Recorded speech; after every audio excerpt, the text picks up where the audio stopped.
जो सलोक हैं महला पंजवां गाथा तिन्हां दी आपां रोजाना विचार दी सांझ पाउंदे हां। और इस बाणी दे कुल 24 सलोक हैं। गुरु महाराज जी की कृपा महरामत सदका इस पावन बाणी दे 12 सलोकां तक दी विचार आप जी ने पिछलियां दीवानां च श्रवण कीती है। उदों अगे विचार दी सांझ आपां पाउणी है। सब तो पहला मन बिरतियां सुरत बिरतियां गुरु चरनां च जोड़दियां होयां अदब सहित सत्कार सहित उचारण करो जी। सतनाम श्री वाहे गुरु। धन गुरु अर्जन देव जी महाराज जिथों कल आपां संकोचिया सी विचार नूं, उत्थे सतगुरु ने यह उपदेश दिता कि जेड़े घर च वाहिगुरु दी कीर्ति हुंदी है, परमात्मा दा कीर्तन चल रहा है, उही घर असल दे विच रहण दे योग है। वो घर महान है, उत्तम है, श्रेष्ठ है, जिथे मालक जी दी कीर्ति हो रही है। और जेड़े घर च मालक दी कीर्ति नहीं है, इबादत नहीं है, मालक दा चेता ही नहीं है, वो घर भी समझो उजाड़ दी तरह है। अज सतगुरु जी महाराज जिक्र करते हैं मित्रता संबंधी। महाराज जी 13 नंबर सलोक च फरमाते हैं, हर लभदो मित्र सुमितो। मित्र का भाव है सज्जन, मित्र दोस्त फ्रेंड। सुमितो का भाव है चंगा मित्र, सोहना मित्र, सियाणा मित्र। हुण वेखो असी दुनियावी जीव हाँ। जदों साडा संसार च जन्म हुंदा है ते जन्म हुंदियां ही साडियां किन्नियां रिश्तेदारियां अपने आप बन जांदियां हन। ते ये आपां अक्सर विचार करते हाँ कि 3 तरह दियां साडियां रिश्तेदारियां हुंदियां ने। साडे दादके परिवार दे नाल संबंधित, साडे नानके परिवार दे नाल संबंधित और सहुरे परिवार दे नाल जिन्ना साडियां रिश्तेदारियां दा खलारा है, पसारा है, वो ये 3 शाखा तो अगे वंडियां होईयां हन। सारियां रिश्तेदारियां साडे दादके नानके ते सहुरे परिवार दे नाल। इदों बिना एक साडा चौथा संबंध हुंदा है मित्रता दा संबंध। साडे जिहड़े मित्र बनदे हन उन्हां दा साडे नानकियां दादकियां सहुरियां दे नाल कोई संबंध नहीं हुंदा है। कोई ऐसा व्यक्ति जिन्हों साडे घर परिवार चों भी शायद कोई ना जानदा होवे, उहदे नाल साडी मित्रता बन गई। ते मित्रता अक्सर बनदी है उत्थे जिथे विचारां दा तालमेल बहिंदा है। गुरु नानक साहब ते भाई मरदाना केवल गुरु सिख ही नहीं हन, बहुत गहरे मित्र हन। ते वो मित्रता किदां बनी है? क्योंकि विचारां दा तालमेल बैठ गया ते वो मित्रता, वो सांझ, वो संबंध बन गया। वैसे साडे किन्ने जिंदगी च साडे नेड़े दे साथी बनते ने, पर कुछ मित्र ऐसे हुंदे हन जिन्हां दा फिर जिंदगी भर साथ नाल चलदा है। हुण बाणी च महाराज सच्चे पातशाह जी ने मित्रता की गल करदिआं ते 2 पक्ष साडे सामने रखे ने। महाराज कहंदे कुछ ऐसे वेखो, एक है साडी बिरती, एक है दूजे दी साडे प्रति सोच। किसी जगह ते हो सकता है असी गलत होइए, किसी जगह ते दूजा गलत हो सकता है। जरूरी नहीं है हमेशा दूजा ही गलत होवे। हालांकि साडा मनुखी सुभाव यह है कि असी दूजे नूं ही गलत समझते हाँ, कदे अपने आप नूं गलत नहीं समझते। सधारण आपां वेखो बाणी ही कोई बंदा पढ़ रहा होवे ते वो शब्द जिहड़ा पढ़ रहा है सानू भी याद होवे। हुण उन्हें किसी शब्द का अखर का उचारण किया, असी उस अखर नूं होर तरीके दे नाल पढ़दे हां ते साडे मन च पहला शंका सवाल ये उठदा है कि बाणी वो गलत पढ़ रहा है। हो सकता गलत असी पढ़ते होइए, पर कदे असी ये नहीं सोचिया कि वो शब्द इदां पढ़ रहा है, मैं इदां पढ़दा हाँ, मैं गलत ना होवां। बंदा सोचता दूजा गलत है, गलत पढ़ रहा। कहण दा भाव कि गलती किसी दी भी हो सकती है, असी भी गलत हो सकते हाँ, दूजा भी गलत हो सकता है। हुण एक है साडा दूजे प्रति नज़रिया, एक है दूजे दा साडे प्रति नज़रिया। ਮਹਾਰਾਜ ਸੱਚੇ ਪਾਤਸ਼ਾਹ ਕਹਿੰਦੇ ਜੀਵਨ ਰੂਪੀ ਸਫ਼ਰ ਅੰਦਰ ਕਈ ਵਾਰ ਐਸਾ ਹੁੰਦਾ ਹੈ, ਇੱਕ ਪੱਖ ਤੇ ਹੈ ਬਿਲਕੁਲ ਸਾਫ਼ ਨਿਰਮਲ ਇਮਾਨਦਾਰ, ਦੂਜੇ ਪੱਖ ਦੇ ਅੰਦਰ ਇਮਾਨਦਾਰੀ ਨਹੀਂ ਹੈ। ਉੱਥੇ ਉਸ ਦੋਸਤੀ ਨੂੰ ਮਹਾਰਾਜ ਮਨਮੁੱਖਾਂ ਦੀ ਦੋਸਤੀ ਕਹਿੰਦੇ ਹਨ, ਮਨਮੁੱਖਾਂ ਦੀ ਸਾਂਝ। ਬਹੁਤ ਸ਼ਬਦ ਗੁਰੂ ਮਹਾਰਾਜ ਜੀ ਦੀ ਪਾਵਨ ਪਵਿੱਤਰ ਬਾਣੀ ਅੰਦਰ ਦੋਸਤੀ, ਮਿੱਤਰਤਾ, ਸੱਜਣਤਾਈ ਦੇ ਪ੍ਰਤੀ ਹਨ। ਸਾਹਿਬ ਕਹਿੰਦੇ ਮਿੱਤਰ ਕਿਹੜਾ ਹੈ? ਜਿਨ੍ਹਾਂ ਦੇ ਸੰਦੜਿਆਂ ਦੁਰਮਤ ਵੰਝੇ ਮਿੱਤਰ ਅਸਾਡੜੇ ਸੇਈ। ਅਸਲੀ ਮਿੱਤਰ ਉਹ ਹੈ ਜਿਨ੍ਹਾਂ ਦੀ ਸੰਗਤ 'ਚ ਬਹਿਣ ਕਰਕੇ, ਮਿੱਤਰਤਾ ਕਰਕੇ ਜੀਵਨ 'ਚੋਂ ਦੁਰਮਤ ਭੈੜੀ ਮੱਤ ਦਾ ਨਾਸ਼ ਹੋਵੇ। ਪਰ ਕਈ ਵਾਰ ਕੀ ਹੁੰਦਾ ਹੈ, ਬੰਦਾ ਉਹਨਾਂ ਦੇ ਨਾਲ ਮਿੱਤਰਤਾ ਬਣਾ ਲੈਂਦਾ ਹੈ ਜਿਹੜੇ ਮਿੱਤਰਤਾ ਦੇ ਯੋਗ ਨਹੀਂ ਸਨ। ਮਨਮੁਖੀ ਬਿਰਤੀ, ਮਨਮੁਖੀ ਬਿਰਤੀ। ਤੇ ਉਹ ਜਿਹੜੀ ਮਿੱਤਰਤਾ ਹੈ ਉਹ ਅਸਲ ਦੇ ਵਿੱਚ ਸਵਾਰਥ ਤੇ ਟਿਕੀ ਹੋਈ ਮਿੱਤਰਤਾ ਹੈ। ਬੜੇ ਲੋਕ ਐਸੇ ਹੁੰਦੇ ਨੇ ਜਿਹੜੇ ਸਵਾਰਥ ਕਰਕੇ ਸਾਂਝ ਬਣਾਉਂਦੇ ਹਨ। ਬਲਕਿ ਦਸਮ ਪਾਤਸ਼ਾਹ ਨੇ ਤੇ ਇੱਕ ਵਾਰ ਇਹ ਵੀ ਕਿਹਾ ਸੀ ਕਿ ਸਿੱਖੀ ਵੀ 5 ਤਰ੍ਹਾਂ ਦੀ ਹੈ। ਜੇ ਮਿੱਤਰਤਾ ਧੰਦੇ ਦੀ ਮਿੱਤਰਤਾ ਹੁੰਦੀ ਹੈ ਤੇ ਸਿੱਖੀ ਵੀ ਧੰਦੇ ਦੀ ਸਿੱਖੀ ਹੁੰਦੀ ਜੇ। ਮਹਾਰਾਜ ਨੇ ਉੱਥੇ ਕਿਹਾ 5 ਤਰ੍ਹਾਂ ਦੀ ਸਿੱਖੀ ਹੈ, ਧੰਦੇ ਦੀ ਸਿੱਖੀ, ਦੇਖਾ ਦੇਖੀ ਦੀ ਸਿੱਖੀ, ਹਿਰਸ ਦੀ ਸਿੱਖੀ ਤੇ ਭਾਵਨਾ ਦੀ ਸਿੱਖੀ ਤੇ ਸ਼ਰਧਾ ਦੀ ਸਿੱਖੀ। ਬੜੇ ਲੋਕ ਮਹਾਰਾਜਾ ਰਣਜੀਤ ਸਿੰਘ ਦਾ ਜਦੋਂ ਰਾਜ ਸੀ ਸਿੱਖ ਬਣ ਗਏ, ਕਿਉਂਕਿ ਮਹਾਰਾਜਾ ਰਣਜੀਤ ਸਿੰਘ ਸਿੱਖ ਸਨ ਤੇ ਉਹਨਾਂ ਸੋਚਿਆ ਕਿ ਅਸੀਂ ਵੀ ਸਿੱਖ ਬਣਾਂਗੇ, ਬਹੁਤੀਆਂ ਸਹੂਲਤਾਂ ਮਿਲਣਗੀਆਂ। ਜਦੋਂ ਚੀਜ਼ਾਂ ਬਦਲੀਆਂ ਤੇ ਫਿਰ ਇੱਕਦਮ ਉਹ ਛੱਡ ਗਏ। ਅੱਜ ਦੇ ਸਮੇਂ 'ਚ ਵੀ ਆਪਾਂ ਵੇਖਦੇ ਹਾਂ ਕਿ ਕੁਝ ਸੰਸਥਾਵਾਂ ਐਸੀਆਂ ਹਨ ਜਿਹੜੀਆਂ ਰਿਆਇਤਾਂ ਦਿੰਦੀਆਂ ਹਨ ਕਿ ਜੇ ਬੰਦਾ ਸਾਬਤ ਸੂਰਤ ਅੰਮ੍ਰਿਤਧਾਰੀ ਹੈ ਤੇ ਉਹਨੂੰ ਰਿਆਇਤ ਦਿੱਤੀ ਜਾਏਗੀ ਉਹਨਾਂ ਦੇ ਬੱਚਿਆਂ ਨੂੰ। ਤੇ ਲੋਕ ਬੱਚਿਆਂ ਦੀਆਂ ਰਿਆਇਤਾਂ ਲੈਣ ਦੇ ਲਈ ਉਹ ਸਾਬਤ ਸੂਰਤ ਬਣ ਜਾਂਦੇ ਹਨ ਤੇ ਜਦੋਂ ਲੋੜ ਪੂਰੀ ਹੁੰਦੀ ਹੈ ਤੇ ਝੱਟ ਕਿੱਥੇ ਗਾਤਰਾ ਤੇ ਕਿੱਥੇ ਸਿੱਖੀ। ਇਹ ਹੈ ਧੰਦੇ ਦੀ ਸਿੱਖੀ, ਸਵਾਰਥ ਦੀ ਸਿੱਖੀ, ਲੋਭ ਦੀ ਸਿੱਖੀ। ਇਸੇ ਤਰ੍ਹਾਂ ਮਿੱਤਰਤਾ ਵੀ ਹੁੰਦੀ ਹੈ। ਦੂਜੇ ਤੋਂ ਸਵਾਰਥ ਪੂਰਾ ਕਰਨ ਦੇ ਲਈ ਕਿਸੇ ਲੋਭ ਕਰਕੇ, ਕਿਸੇ ਲਾਲਚ ਕਰਕੇ ਕਹਿਣਾ ਕਿ ਬਸ ਮੈਂ ਤੇ ਤੇਰਾ ਪੱਕਾ ਮਿੱਤਰ ਹਾਂ। ਪਰ ਜਦੋਂ ਸਵਾਰਥ ਪੂਰਾ ਹੋ ਗਿਆ ਤੇ ਤੂੰ ਕੌਣ ਤੇ ਮੈਂ ਕੌਣ, ਜਾਂ ਲੱਗਿਆ ਕਿ ਇਹ ਤਾਂ ਮੇਰਾ ਸਵਾਰਥ ਪੂਰਾ ਹੀ ਨਹੀਂ ਕਰ ਸਕਦਾ ਤੇ ਫਿਰ ਵੀ ਲੋਕ ਮਿੱਤਰਤਾ ਤੋੜ ਦਿੰਦੇ ਕਿ ਇਹਦੇ ਤੋਂ ਕੀ ਲੈਣਾ ਜੇ ਸਾਡੀ ਲੋੜ ਹੀ ਨਹੀਂ ਪੂਰੀ ਕਰ ਸਕਦਾ। ਉਹ ਸਵਾਰਥ ਤੇ ਟਿਕੀ। ਉਹਨੂੰ ਮਹਾਰਾਜ ਕਹਿੰਦੇ ਮਨਮੁੱਖਾਂ ਕੇਰੀ ਦੋਸਤੀ ਮਾਇਆ ਕਾ ਸੰਬੰਧ। ਜਿਹੜੀ ਮਨਮੁੱਖਾਂ ਦੀ ਦੋਸਤੀ ਹੈ ਉਹ ਕੀ ਹੈ? ਮਾਇਆ ਦਾ ਸੰਬੰਧ ਹੈ। ਅਸਲ ਦੇ ਵਿੱਚ ਉਹ ਦੋਸਤੀ ਨਹੀਂ ਹੈ, ਉਹ ਇੱਕ ਸੌਦੇਬਾਜ਼ੀ ਹੈ, ਸੌਦੇਬਾਜ਼ੀ ਹੈ ਇੱਕ।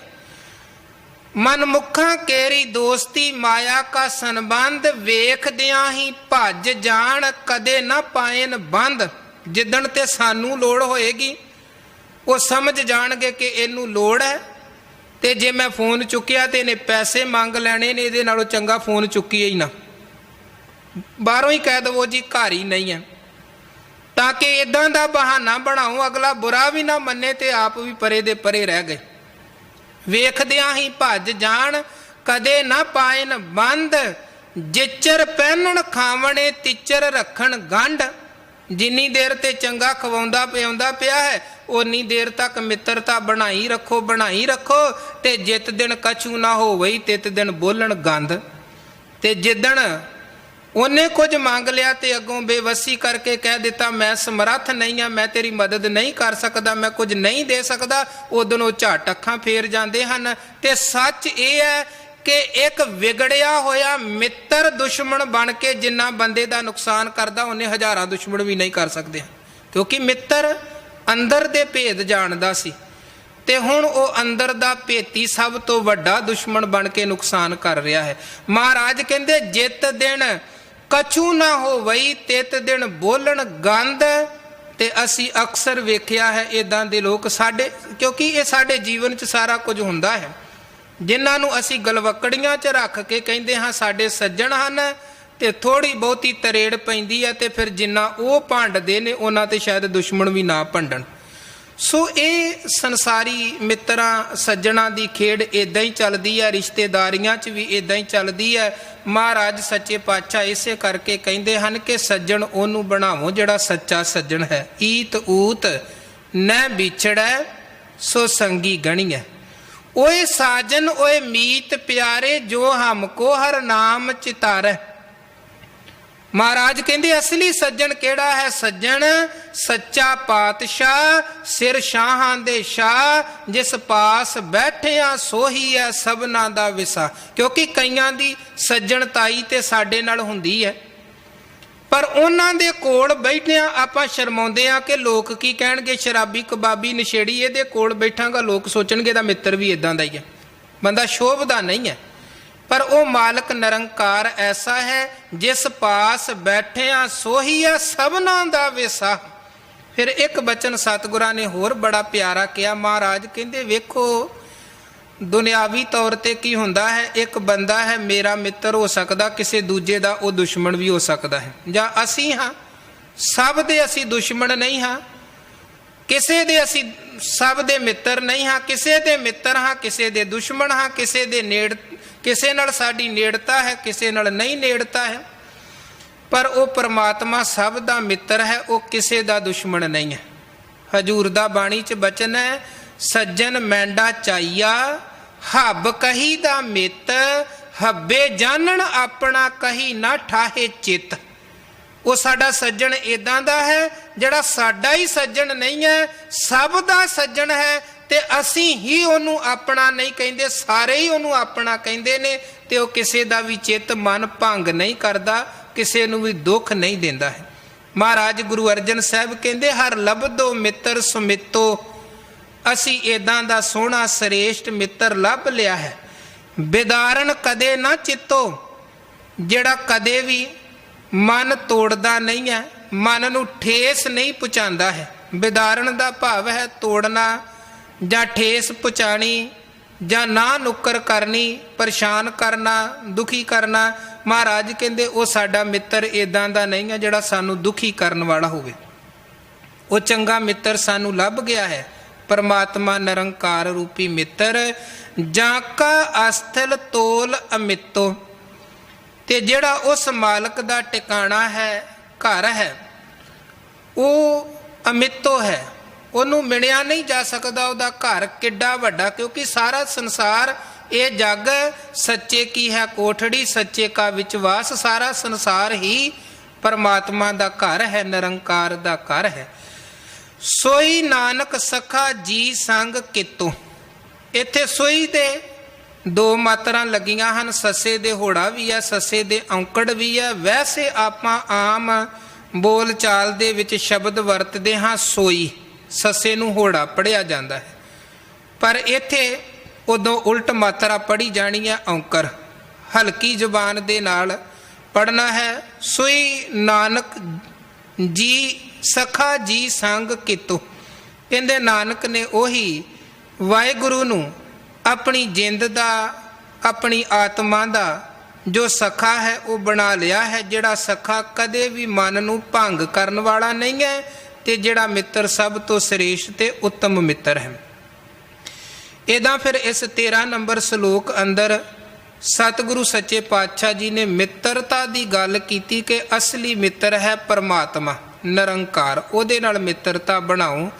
जां दूजे नंबर ते बाणी च चंगे गुणां नूं भी मित्र किया गया है, श्रेष्ठ गुणां नूं। गुरु नानक महाराज सज्जन ठग नूं जदों मिले ते जिहड़ा शब्द उत्थे गुरु ने उचारण कीता, उहदियां रहाऊ दियां पंक्तियां हन। सज्जन सेई नाल मैं चलदियां नाल चलन, जिथे लेखा मंगी है तिथे खड़े दिसन। महाराज कहंदे असली सज्जन ओ जिहड़े नाल चलण वाले होण, ते जिथे लेखा देण दा समां भी होवे उथे भी नाल खलोण। ते हुण जदों लेखा देण दा समां हुंदा है उत्थे बंदे दे गुण ते अवगुण वेखे जाते हैं। ते जे अवगुणा नूं मित्र बनाया है फिर ते गल फाहा है, ते जे गुणा नूं मित्र बनाया है, जे जीवन नूं गुणवान बनाया है ते फिर कोई परेशानी नहीं है, फिर कोई संकट नहीं है, फिर कोई दुख नहीं है, जे जीवन च गुणा नूं मित्र बनाया। इस करके गुरु कहंदे गुणा दी सांझ पाओ, गुणा नाल मित्रता पाओ। सांझ करीजै गुणा केरी, ਗੁਣਾ ਕਾ ਹੋਵੇ ਵਾਸਲਾ ਕੱਢ ਵਾਸ ਲੀਜੈ। ਜੇ ਗੁਣ ਹੋਵਣ ਸਾਜਨਾ ਮਿਲ ਸਾਂਝ ਕਰੀਜੈ। ਸਾਂਝ ਕਰੀਜੈ ਗੁਣਾ ਕੇਰੀ ਛਾੜ ਅਵਗਣ ਚੱਲੀਐ। ਪਹਿਰੇ ਪਟੰਬਰ ਕਰ ਅਡੰਬਰ ਆਪਨੜਾ ਪਿਰ ਮੱਲੀਐ। ਜਿੱਥੇ ਜਾਏ ਬਈਐ ਭਲਾ ਕਹੀਐ ਝੋਲ ਅੰਮ੍ਰਿਤ ਪੀਜੈ। ਗੁਣਾ ਕਾ ਹੋਵੇ ਵਾਸਲਾ ਕੱਢ ਵਾਸ। ਅਵਗੁਣਾ ਨੂੰ ਨਹੀਂ ਲੱਭਣਾ ਹੈ, ਗੁਣਾ ਦੀ ਸਾਂਝ ਬਣਾਉਣੀ ਹੈ, ਗੁਣਾ ਦੀ ਮਿੱਤਰਤਾ ਪਾਉਣੀ ਹੈ। ਅਵਗੁਣ ਛਾੜ ਗੁਣਾ ਕੋ ਧਾਵੋ ਕਰ ਅਵਗੁਣ ਪਛਤਾਹੀ ਜੀਓ।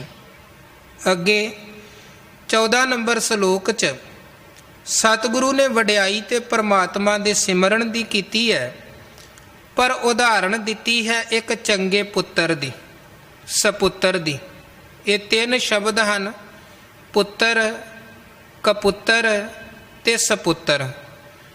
ਪੁੱਤਰ ਹੈ ਭਾਵ ਜਿਹੜਾ ਬਿਲਕੁਲ ਸਧਾਰਨ ਪੱਧਰ ਤੇ ਜਿਉਂਦਾ ਹੈ, ਜੋ ਜ਼ਿੰਮੇਵਾਰੀਆਂ ਨੇ ਸਧਾਰਨ ਤੌਰ ਤੇ ਨਿਭਾਉਂਦਾ ਪਿਆ ਹੈ, ਬਾਦ ਘਾਟ ਵੀ ਨਾਲੋਂ ਨਾਲ ਜਿਹਦੇ ਜੀਵਨ 'ਚ ਚੱਲਦੀ ਹੈ। ਕਪੁੱਤਰ ਦਾ ਭਾਵ ਹੈ ਜਿਹੜਾ ਵਿਗੜਿਆ ਹੋਇਆ ਹੈ, ਮਾਂ ਪਿਓ ਦਾ ਕਹਿਣਾ ਹੀ ਨਹੀਂ ਮੰਨਦਾ ਹੈ, ਬਾਹਰ ਵੀ ਬਦਨਾਮੀ ਕਰਦਾ ਤੇ ਕਰਵਾਉਂਦਾ ਪਿਆ ਹੈ ਮਾਂ ਪਿਓ ਦੀ। ਤੇ ਸਪੁੱਤਰ ਦਾ ਭਾਵ ਹੈ ਚੰਗੀ ਔਲਾਦ, ਚੰਗਾ ਪੁੱਤਰ, ਜਿਹਦਾ ਕਰਕੇ ਮਾਂ ਪਿਓ ਦਾ ਵੀ ਸੰਸਾਰ ਅੰਦਰ ਰੁਤਬਾ, ਮਾਣ ਤੇ ਸਨਮਾਨ ਬਣ ਰਿਹਾ ਹੈ। ਮਹਾਰਾਜ ਫਰਮਾਨ ਕਰਦੇ ਹਨ, ਆਪ ਜਸੰਗ ਮਿਟੰਤ ਸਤ ਪੁੱਤਰ ਹੈ। ਚੰਗਾ ਪੁੱਤਰ ਕੁੱਲ ਦੀ ਜਿਹੜੀ ਕੋਈ ਬਦਨਾਮੀ ਹੈ ਉਹਨੂੰ ਵੀ ਮਿਟਾ ਦਿੰਦਾ ਹੈ। ਚੰਗਾ ਪੁੱਤਰ ਔਲਾਦ ਹੋਵੇ ਚੰਗੀ, ਬੱਚਾ ਪੜ੍ਹ ਲਿਖ ਕੇ ਬਹੁਤ ਗੁਣਵਾਨ ਬਣ ਗਿਆ, ਚੰਗੀ ਵਡਿਆਈ ਉਹਦੀ ਸਮਾਜ ਅੰਦਰ ਹੋਈ। ਉਹਦੇ ਨਾਲ ਕੀ ਹੁੰਦਾ ਹੈ, ਜੇ ਕੋਈ ਪਿੱਛੇ ਪਰਿਵਾਰ ਪਾਸੋਂ ਕਿਸੇ ਤਰ੍ਹਾਂ ਦੀ ਕੋਈ ਛੋਟੀ ਮੋਟੀ ਭੁੱਲ ਵੀ ਹੋਈ ਹੈ ਤੇ ਉਹਦੇ ਤੇ ਵੀ ਪਰਦਾ ਪੈ ਜਾਂਦਾ ਹੈ। ਵੈਸੇ ਵਿਚਾਰਵਾਨ ਕਹਿੰਦੇ ਹਨ ਕਿ ਬੰਦੇ ਦੀ ਜਿਹੜੀ ਵਡਿਆਈ ਹੈ ਜਾਂ ਉਹਦੇ ਆਪਣੇ ਚੰਗੇ ਕਰਮਾਂ ਕਰਕੇ ਹੁੰਦੀ ਹੈ, ਜਾਂ ਉਹਦੇ ਬਜ਼ੁਰਗਾਂ ਦੀ ਕਮਾਈ ਕਰਕੇ, ਜਾਂ ਉਹਦੀ ਔਲਾਦ ਦੀ ਕਮਾਈ ਕਰਕੇ। ਧੰਨ ਗੁਰੂ ਰਾਮਦਾਸ ਸਾਹਿਬ ਜਿਨ੍ਹਾਂ ਦਾ ਗੁਰਗੱਦੀ ਦਿਹਾੜਾ ਹੈ, ਜੇ ਆਪਾਂ ਉਹਨਾਂ ਦੀ ਹੀ ਗੱਲ ਕਰੀਏ, ਹੁਣ ਵੇਖੋ ਉਹਨਾਂ ਦੇ ਪਿਤਾ, ਉਹਨਾਂ ਦਾ ਸਾਨੂੰ ਬਹੁਤਾ ਪਤਾ ਨਹੀਂ ਹੈ। ਹਰਦਾਸ ਜੀ ਕਿੱਦਾਂ ਦਾ ਉਹਨਾਂ ਦਾ ਜੀਵਨ ਸੀ, ਕਿੱਦਾਂ ਸੀ, ਉਹ ਇਤਿਹਾਸ 'ਚੋਂ ਕੋਈ ਬਹੁਤਾ ਕੁਝ ਨਹੀਂ ਮਿਲਦਾ ਹੈ। ਪਰ ਉਹਨਾਂ ਦਾ ਜਦੋਂ ਆਪਣਾ ਜੀਵਨ ਵੇਖਦੇ ਹਾਂ ਤੇ ਗੁਰੂ ਰਾਮਦਾਸ ਸਾਹਿਬ ਜੀ ਦਾ ਜੀਵਨ ਨਿਰਮਲ ਧਾਰਾ, ਜਿਸ ਕਰਕੇ ਉਹਨਾਂ ਦੀ ਵਡਿਆਈ ਸਾਰੇ ਜਗਤ ਅੰਦਰ ਫੈਲੀ। ਅੱਗੇ ਉਹਨਾਂ ਦੇ ਘਰ 3 ਪੁੱਤਾਂ ਦਾ ਜਨਮ ਹੁੰਦਾ ਹੈ, ਪ੍ਰਿਥੀ ਚੰਦ, ਮਹਾਦੇਵ ਤੇ ਗੁਰੂ ਅਰਜਨ ਦੇਵ ਜੀ। ਇਹ 3 ਵੱਖਰੀਆਂ ਵੱਖਰੀਆਂ ਬਿਰਤੀਆਂ ਹਨ। ਆਪਾਂ ਇਹਨਾਂ ਨੂੰ ਇੱਦਾਂ ਲੈ ਸਕਦੇ ਹਾਂ, ਇੱਕ ਹੈ ਕਪੁੱਤਰ ਪ੍ਰਿਥੀ ਚੰਦ, ਇੱਕ ਹੈ ਪੁੱਤਰ ਮਹਾਦੇਵ, ਇੱਕ ਹੈ ਸਪੁੱਤਰ ਗੁਰੂ ਅਰਜਨ ਦੇਵ ਮਹਾਰਾਜ। ਸਪੁੱਤਰ ਜਿਨ੍ਹਾਂ ਕਰਕੇ ਪਿਤਾ ਦੀ ਵੀ ਵਡਿਆਈ ਹੈ, ਜਿਨ੍ਹਾਂ ਕਰਕੇ ਪਿਤਾ ਦਾ ਵੀ ਮਾਣ ਹੈ, ਸਨਮਾਨ ਹੈ। ਇੱਕ ਉਹ ਹੈ ਜਿਹੜਾ ਪਿਤਾ ਦੇ ਨਾਲ ਹੀ ਝਗੜਦਾ ਰਹਿੰਦਾ ਹੈ, ਕਪੁੱਤਰ। ਬੰਦੇ ਦੀ ਵਡਿਆਈ ਜਾਂ ਉਹਦੇ ਬਜ਼ੁਰਗਾਂ ਦੀ ਕੀਤੀ ਹੋਈ ਕਮਾਈ ਕਰਕੇ ਅੱਗੇ ਔਲਾਦ ਦੀ ਵੀ ਵਡਿਆਈ ਹੁੰਦੀ ਹੈ। ਕਿੰਨੇ ਆਪਾਂ ਪਿੰਡਾਂ 'ਚ ਵੇਖਦੇ ਹਾਂ ਜੀ, ਇਹ ਨੰਬਰਦਾਰਾਂ ਦਾ ਪਰਿਵਾਰ ਹੈ। ਹੁਣ ਉਹ ਪਰਿਵਾਰ 'ਚੋਂ ਨੰਬਰਦਾਰ ਕੋਈ ਨਹੀਂ ਹੈ, ਬਜ਼ੁਰਗ ਕੋਈ ਨੰਬਰਦਾਰ ਸੀ, ਉਹਦੀ ਅੱਗੇ ਵਡਿਆਈ ਔਲਾਦ ਨੂੰ ਵੀ ਮਿਲਦੀ ਪਈ ਹੈ। ਕਿਸੇ ਦੀ ਆਪਣੀ ਵਡਿਆਈ ਹੁੰਦੀ ਹੈ, ਉਹ ਤਾਂ ਮਹਿਮਾ, ਤੇ ਕਿਸੇ ਦੀ ਅੱਗੇ ਔਲਾਦ ਦੀ ਵਡਿਆਈ ਕਰਕੇ ਬਜ਼ੁਰਗਾਂ ਦੀ ਵੀ ਵਡਿਆਈ। ਜੀ ਇਹ ਤੇ ਸਰਪੰਚਾਂ ਦਾ ਪਿਤਾ ਹੈ, ਸਰਪੰਚ ਦਾ ਪਿਓ ਹੈ, ਨੰਬਰਦਾਰ ਦਾ ਪਿਓ ਹੈ। ਉਹ ਫਿਰ ਵਡਿਆਈ ਔਲਾਦ ਕਰਕੇ ਬਜ਼ੁਰਗਾਂ ਦੀ ਵੀ ਵਡਿਆਈ ਹੋ ਗਈ। ਇਸੇ ਤਰ੍ਹਾਂ ਜੇ ਚੰਗੀ ਵਡਿਆਈ ਫੈਲਦੀ ਹੈ ਤੇ ਬੁਰਿਆਈ ਵੀ ਉਸੇ ਤਰ੍ਹਾਂ ਹੈ। ਜੇ ਕਿਸੇ ਦੇ ਬਾਪ ਨੇ ਮਾੜਾ ਕੀਤਾ, ਉਹ ਕਲੰਕ ਅੱਗੇ ਔਲਾਦ ਤੱਕ, ਕਿਸੇ ਦੀ ਔਲਾਦ ਨੇ ਮਾੜਾ ਕੀਤਾ ਤੇ ਉਹ ਕਲੰਕ ਅੱਗੇ ਬਜ਼ੁਰਗਾਂ ਤੇ ਵੀ ਆਣ ਪੈਂਦਾ ਹੈ। ਪਰ ਮਹਾਰਾਜ ਕਹਿੰਦੇ ਚੰਗੀ ਔਲਾਦ ਬਜ਼ੁਰਗਾਂ ਵੱਲੋਂ ਕੀਤੇ ਹੋਏ ਜਾਂ ਕੁੱਲ ਦੀ ਕੋਈ ਕੀਤੀ ਹੋਈ ਬਦਨਾਮੀ ਵੀ ਮਿਟਾ ਦਿੰਦੀ ਹੈ। ਤੇ ਇੱਕ ਪੁੱਤਰ ਸ਼ਬਦ ਵੈਸੇ ਹਿੰਦੂ ਧਰਮ ਦੇ ਜਦੋਂ ਆਪਾਂ ਗ੍ਰੰਥਾਂ ਦੀ ਗੱਲ ਕਰਦੇ ਹਾਂ, ਕਿਉਂਕਿ ਉੱਥੇ ਨਰਕ ਸੁਰਗ ਦਾ, ਮਰਨ ਤੋਂ ਬਾਅਦ ਦੇ ਵੀ ਸਫ਼ਰ ਦਾ ਬੜਾ ਲੰਬਾ ਚੌੜਾ ਜ਼ਿਕਰ ਮਿਲਦਾ, ਹਾਲਾਂਕਿ ਗੁਰਮਤ ਨੇ ਉਹਨਾਂ ਚੀਜ਼ਾਂ ਨੂੰ ਪ੍ਰਵਾਨ ਨਹੀਂ ਕੀਤਾ ਹੈ। ਪਰ ਉਹ ਪੁੱਤਰ ਸ਼ਬਦ ਦੇ ਪਿੱਛੇ ਜਿਹੜੀ ਉਹ ਫਿਲਾਸਫੀ ਘੜਦੇ ਹਨ ਕਿ ਇੱਕ ਪੂ ਨਾਮਕ ਨਰਕ ਹੈ ਤੇ ਉਹਦੇ ਤੋਂ ਮਰੇ ਹੋਏ ਪਿਤਾ ਨੂੰ ਕੇਵਲ ਪੁੱਤਰ ਹੀ ਪਾਰ ਲੰਘਾ ਸਕਦਾ ਹੈ। ਇਸੇ ਕਰਕੇ ਪੁੱਤਰ ਸ਼ਬਦ ਵੀ 2 ਅੱਖਰਾਂ ਦਾ ਜੁੜ ਹੈ, ਪੂ ਪਲੱਸ ਤਰ। ਪੂ ਨਾਮਕ ਨਰਕ ਤੋਂ ਤਾਰਨ ਵਾਲਾ, ਉਤਰ। ਮਹਾਰਾਜ ਸੱਚੇ ਪਾਤਸ਼ਾਹ ਗੁਰਮਤਿ ਦਾ ਇਹਨਾਂ ਚੀਜ਼ਾਂ ਦੇ ਨਾਲ ਕੋਈ ਸੰਬੰਧ ਨਹੀਂ ਹੈ, ਕਿਉਂਕਿ ਸਤਿਗੁਰੂ ਕਹਿੰਦੇ ਨਾ ਤੈਨੂੰ ਕਿਸੇ ਪੁੱਤਰ ਨੇ ਤਾਰਨਾ ਹੈ, ਨਾ ਕਿਸੇ ਤੇਰੇ ਬਜ਼ੁਰਗ ਨੇ ਤਾਰਨਾ, ਤੇਰੀ ਆਪਣੇ ਕੀਤੇ ਹੋਏ ਕਰਮਾਂ ਨੇ ਤੈਨੂੰ ਡੋਬਣਾ ਤੇ ਕਰਮਾਂ ਨੇ ਤਾਰਨਾ ਹੈ। ਜਿਹਾ ਬੀਜੈ ਸੋ ਲੁਣਾ, ਕਰਮਾ ਸੰਦੜਾ ਖੇਤ। ਨਾਲ ਤੇਰੇ ਕਿਸੇ ਨੇ ਹੋਰ ਨਹੀਂ ਜਾਣਾ ਹੈ। ਜੇ ਕੋਈ ਨਾਲ ਤੇਰੇ ਜਾਣਾ, ਜੈ ਮਾਤ ਪਿਤਾ ਸੁਤ ਮੀਤ ਨਾ ਭਾਈ ਮਨ ਊਹਾ, ਨਾਮ ਤੇਰਾ ਸੰਗ ਸਹਾਈ। ਸੋ ਗੁਰਮਤਿ ਦੀ ਰੋਸ਼ਨੀ ਇਹ ਹੈ। ਮਹਾਰਾਜ ਗੁਰੂ ਅਰਜਨ ਦੇਵ ਮਹਾਰਾਜ ਉਦਾਹਰਣ ਦੇ ਕੇ ਸਾਨੂੰ ਸਮਝਾ ਰਹੇ, ਕਹਿੰਦੇ ਅਪ ਜਸੰਗ ਮਿਟੰਤ ਸਤ ਪੁੱਤਰ ਹੈ। ਜਿਵੇਂ ਚੰਗਾ ਪੁੱਤਰ ਚੰਗੀ ਔਲਾਦ ਬਜ਼ੁਰਗਾਂ ਦੇ ਕੀਤੇ ਹੋਏ ਅਪ ਜਸ ਨੂੰ ਬਦਨਾਮੀ ਨੂੰ ਵੀ ਮਿਟਾ ਦਿੰਦੀ ਹੈ, ਬਿਲਕੁਲ ਇਸੇ ਤਰ੍ਹਾਂ ਸਿਮਰਤੱਬਿਆ ਹਿਰਦੈ ਗੁਰ ਮੰਤਰ ਨੇ। ਪਰਮਾਤਮਾ ਦਾ ਵਾਹਿਗੁਰੂ ਦਾ ਜਿਹੜਾ ਨਾਮ ਹੈ, ਹਿਰਦੇ ਕਰਕੇ ਕੀਤਾ ਹੋਇਆ ਜਿਹੜਾ ਸਿਮਰਨ ਹੈ, ਉਹ ਮਨੁੱਖ ਦੇ ਮਾੜੇ ਕਰਮਾਂ ਨੂੰ ਮਿਟਾ ਦਿੰਦਾ ਹੈ, ਅਵਗੁਣਾਂ ਤੇ ਐਬਾਂ ਨੂੰ ਮਿਟਾ ਦਿੰਦਾ ਹੈ। ਜਿਹੜਾ ਬੰਦਗੀ ਦੇ ਰਸਤੇ ਤੇ ਤੁਰਦਾ ਹੈ ਤੇ ਚੰਗੇ ਕਰਮ ਕਰਨ ਦੇ ਲਈ ਦ੍ਰਿੜ ਹੁੰਦਾ ਹੈ, ਮਾਲਕ ਦੇ ਨਾਮ ਬੰਦਗੀ ਦੇ ਪ੍ਰਤਾਪ ਸਦਕਾ ਉਹਦੇ ਪਿਛਲੇ ਕੀਤੇ ਹੋਏ ਮਾੜੇ ਕਰਮ ਵੀ ਮੁੱਕ ਜਾਂਦੇ ਹਨ। ਕੱਟੈ ਪਾਪ ਅਸੰਖ ਨਾਮੈ ਇੱਕ ਕਣੀ। ਪ੍ਰੀਤਮ ਭਗਵਾਨ ਅਚੁੱਤ, ਉਹ ਸਭ ਦਾ ਪਿਆਰਾ ਪਰਮਾਤਮਾ ਨਿਰੰਕਾਰ ਅਚੁੱਤ ਭਾਵ ਅਬਨਾਸ਼ੀ ਹੈ, ਕਦੇ ਵੀ ਖਤਮ ਹੋਣ ਵਾਲਾ ਨਹੀਂ ਹੈ। ਨਾਨਕ ਸੰਸਾਰ ਸਾਗਰ ਤਾਰਨੈ, ਔਰ ਉਹੀ ਵਾਹਿਗੁਰੂ ਹੈ ਜਿਹੜਾ ਸਾਨੂੰ ਜੀਵਾਂ ਨੂੰ ਸੰਸਾਰ ਰੂਪੀ ਜਗਤ ਰੂਪੀ ਸਾਗਰ ਤੋਂ ਪਾਰ ਲੰਘਾਉਣ ਵਾਲਾ ਹੈ। ਅੱਗੇ ਮਹਾਰਾਜ ਫਰਮਾਨ ਕਰਦੇ ਨੇ 15 ਨੰਬਰ ਸ਼ਲੋਕ 'ਚ, ਮਰਨੰ ਬਿਸਰਨੰ ਗੋਬਿੰਦੈ। ਮੌਤ ਕੀ ਹੈ?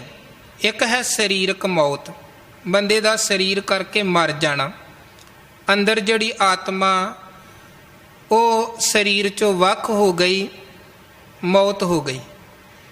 ਇੱਕ ਹੈ ਜਿਉਂਦੇ ਜੀ ਬੰਦੇ ਦਾ ਮਰਨਾ। ਗੁਰਬਾਣੀ ਨੇ ਇਹ ਜਿਹੜੀ ਮੌਤ ਹੈ ਇਹਦਾ ਬਹੁਤ ਥਾਵਾਂ ਤੇ ਜ਼ਿਕਰ ਕੀਤਾ ਹੈ। ਕੀ ਹੈ? ਜਦੋਂ ਪਰਮਾਤਮਾ ਦਾ ਨਾਮ ਭੁੱਲ ਗਿਆ ਜਾਂ ਜਿਹਨੂੰ ਪਰਮਾਤਮਾ ਦਾ ਨਾਮ ਭੁੱਲਿਆ, ਮਹਾਰਾਜ ਕਹਿੰਦੇ ਸਮਝੋ ਉਹ ਆਤਮਿਕ ਤੌਰ ਤੇ ਮਰਿਆ ਹੈ। ਰੋਜ਼ ਆਪਾਂ ਬਾਣੀ ਦੇ ਬਚਨ ਪੜ੍ਹਦੇ ਹਾਂ, ਆਖਾਂ ਜੀਵਾ ਵਿਸਰੈ ਮਰ ਜਾਉ, ਉਹਨੂੰ ਧਿਆਉਂਦੇ ਹਾਂ, ਜਪਦੇ ਹਾਂ। ਮਹਾਰਾਜ ਕਹਿੰਦੇ ਜਿਉਂਦੇ ਹਾਂ, ਜੇ ਉਹ ਵਿਸਰ ਜਾਂਦਾ ਹੈ ਤੇ ਸਮਝੋ ਸਾਡੀ ਮੌਤ ਹੈ। ਜੀਵਤ ਪੇਖੇ ਜਿਨੀ ਹਰ ਹਰ ਧਿਆਇਆ, ਸੋ ਜੀਵਿਆ ਜਿਸ ਮਸਿਆ ਸੋਏ, ਨਾਨਕ ਅਵਰ ਨਾ ਜੀਵੈ ਕੋਈ। ਕਿੰਨੇ ਇੱਦਾਂ ਦੇ ਗੁਰੂ ਕੀ ਬਾਣੀ ਦੇ ਬਚਨ ਹਨ।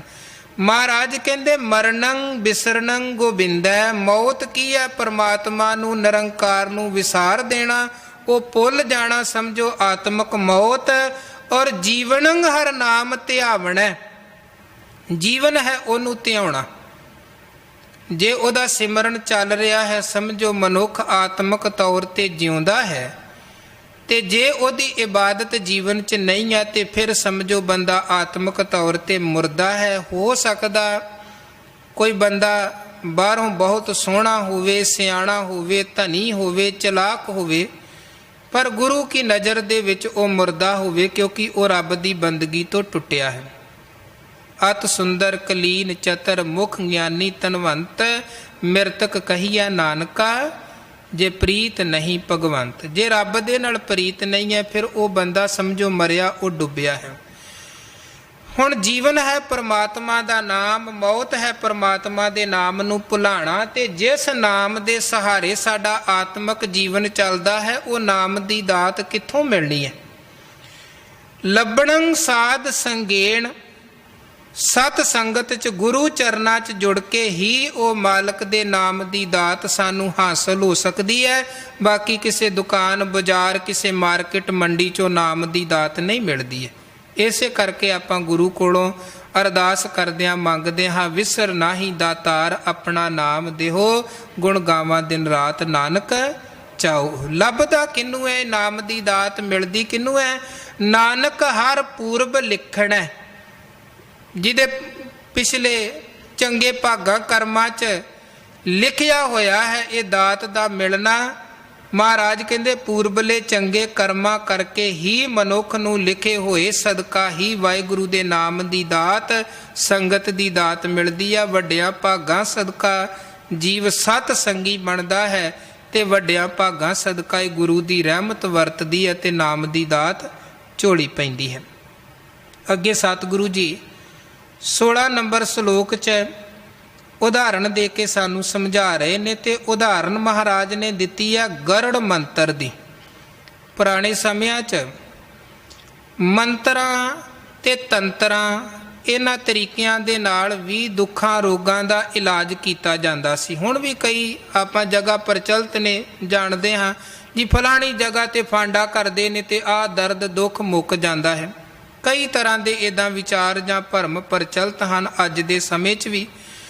ਇਸੇ ਤਰ੍ਹਾਂ ਇੱਕ ਮੰਤਰ ਬੜਾ ਪ੍ਰਚਲਿਤ ਗਰੜ ਮੰਤਰ, ਇਹ ਕਹਿੰਦੇ ਸਨ ਸੱਪ ਨੂੰ ਵਸ 'ਚ ਕਰਨਾ ਹੈ ਜਾਂ ਕਿਸੇ ਨੂੰ ਸੱਪ ਲੜ ਜਾਏ ਤੇ ਸੱਪ ਦੇ ਜ਼ਹਿਰ ਨੂੰ ਨਿਰਅਸਰ ਕਰਨ ਦੇ ਲਈ ਇਹ ਗਰੜ ਮੰਤਰ ਪੜਿਆ ਜਾਂਦਾ ਸੀ। ਹਾਲਾਂਕਿ ਮਹਾਰਾਜ ਨੇ ਸਾਨੂੰ ਮੰਤਰਾਂ ਦਾ ਪਰਮ ਮੰਤਰ ਬਾਣੀ ਦੇ ਰੂਪ ਦੇ ਵਿੱਚ ਦਿੱਤਾ ਜਿਹੜਾ ਸਰਬ ਰੋਗ ਕਾ ਔਖਦ ਨਾਮ ਹੈ। ਸਿੱਖ ਨੇ ਕਿਸੇ ਤਰ੍ਹਾਂ ਦੇ ਮੰਤਰਾਂ ਤੰਤਰਾਂ 'ਚ ਨਹੀਂ ਪੈਣਾ। ਪੂਰਾ ਭਰੋਸਾ ਸਾਡਾ ਗੁਰੂ ਸਾਹਿਬ ਤੇ ਹੋਣਾ ਚਾਹੀਦਾ। ਮੇਰਾ ਵੈਦ ਗੁਰੂ ਗੋਬਿੰਦਾ ਹਰ ਹਰ ਨਾਮ ਔਖਦ ਮੁਖ ਦੇਵੈ ਕਾਟੈ ਜਮ ਕੀ ਫੰਦਾ। ਮਹਾਰਾਜ ਇੱਥੇ ਇੱਕ ਉਦਾਹਰਣ ਦੇ ਕੇ ਸਾਨੂੰ ਗੱਲ ਸਮਝਾ ਰਹੇ ਨੇ। ਕਹਿੰਦੇ ਦਸਨ ਬਿਹੂਨ ਭਯੰਗੰ ਮੰਤਰੰਗ ਗਾਰੜੀ ਨਿਵਾਰੰ। ਸਾਹਿਬ ਕਹਿੰਦੇ ਜਿਵੇਂ ਉਹ ਗਰੜ ਮੰਤਰ ਦੇ ਸਹਾਰੇ ਸੱਪ ਦੇ ਜਿਹੜੇ ਦੰਦ ਹਨ ਉਹਨਾਂ ਨੂੰ ਇੱਦਾਂ ਦਾ ਕਮਜ਼ੋਰ ਕੀਤਾ ਜਾਂਦਾ ਹੈ ਕਿ ਸੱਪ ਡਸ ਨਾ ਸਕੇ ਜਾਂ ਉਹ ਜ਼ਹਿਰ ਨਾ ਦੂਜੇ ਦੇ ਸਰੀਰ ਦੇ ਵਿੱਚ ਛੱਡ ਸਕੇ। ਉਹ ਦੰਦ ਵਿਹੂਣ ਕਰ ਦਿੱਤਾ ਜਾਂਦਾ ਹੈ ਗਰੜ ਮੰਤਰ ਦੇ ਨਾਲ ਸੱਪ ਨੂੰ। ਜਾਂ ਜਿਵੇਂ ਕਿਸੇ ਦੇ ਸੱਪ ਲੜ ਜਾਵੇ ਤੇ ਫਿਰ ਗਰੜ ਮੰਤਰ ਪੜ੍ਹਦੇ ਹਨ ਕਿ ਇਹਦੇ ਨਾਲ ਸੱਪ ਦੇ ਜ਼ਹਿਰ ਦਾ ਅਸਰ ਨਹੀਂ ਹੋਏਗਾ। ਮਹਾਰਾਜ ਕਹਿਣ ਲੱਗੇ ਬਿਲਕੁਲ ਇਸੇ ਤਰ੍ਹਾਂ ਜਿਹੜਾ ਗੁਰੂ ਕੀ ਸੰਗਤ ਚੋਂ ਸਾਨੂੰ ਵਾਹਿਗੁਰੂ ਦਾ ਨਾਮ ਮਿਲਦਾ ਹੈ ਉਹ ਸਮਝੋ ਮੰਤਰਾਂ ਦਾ ਸਿਰਮੌਰ ਮੰਤਰ ਹੈ। ਔਰ ਵਿਆਦ ਉਪਾੜਨ ਸੰਤੰ, ਸੰਤ ਦਾ ਭਾਵ ਹੈ ਗੁਰੂ, ਵਿਆਦ ਦਾ ਭਾਵ ਹੈ ਮੁਸੀਬਤਾਂ ਸੰਕਟ, ਉਪਾੜ ਭਾਵ ਖਤਮ ਕਰਨਾ। ਗੁਰੂ ਹਰ ਤਰ੍ਹਾਂ ਦੇ ਸਾਡੇ ਜੀਵਨ ਦੇ ਜਿਹੜੇ ਵਿਆਦ ਦੁੱਖ ਰੋਗ ਸੋਗ ਸੰਕਟ ਹਨ ਉਹਨਾਂ ਨੂੰ ਖਤਮ ਕਰਦੇ ਹਨ ਆਪਣੇ ਨਾਮ ਦੇ ਸਹਾਰੇ। ਨਾਨਕ ਲਬਧ ਕਰਮਣੈ ਤੇ ਗੁਰੂ ਦਾ ਮਿਲਾਪ ਤੇ ਗੁਰੂ ਕੇ ਦਰ ਤੋਂ ਨਾਮ ਬਾਣੀ ਦਾ ਮਿਲਾਪ ਵੀ ਚੰਗਿਆਂ ਕਰਮਾਂ ਔਰ ਵੱਡਿਆਂ ਭਾਗਾਂ ਸਦਕਾ ਪ੍ਰਾਪਤ ਹੁੰਦਾ ਹੈ।